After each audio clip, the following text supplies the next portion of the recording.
শীতের আগমনী বার্তা চলে এসেছে, আর এদিকে নভেম্বর মাসও প্রায় শেষের দিকে অর্ধেক চলে এসেছে।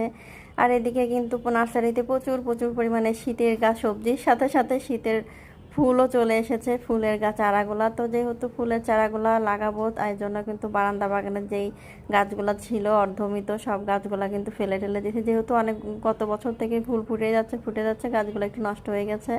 আর কিছু গোলাপের চারা ছিল 3টা, তার মধ্যে একটা নষ্ট হয়ে গেছে, পুরো ফেলে দিছি। আর 2টা চারা এই যে কেটে সেটে সার মাটি মিক্সড করে তারপরে আমি এগুলাকে রেখে দিব। তো যেহেতু বাকি টবগুলোতে আমি সবগুলার মাটি পুরাটা ঢেলে নিয়ে তারপরে সারটার মিক্সড করে আবার মাটি ঢুকাই দিয়ে দিলাম। তারপরে হচ্ছে আমি সুন্দরভাবে গাছ কিনে নিয়ে এসে শুধু লাগাই দিব।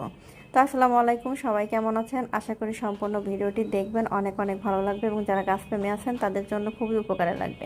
তো আমি মাটির সাথে মিশিয়ে দিলাম ধানের তুষ, হাড়ের গুঁড়া আর হচ্ছে জৈব সার, আর পরবর্তীতে ডিমের খোসা গুঁড়া আমি উপর দিয়ে একটু ছিটাই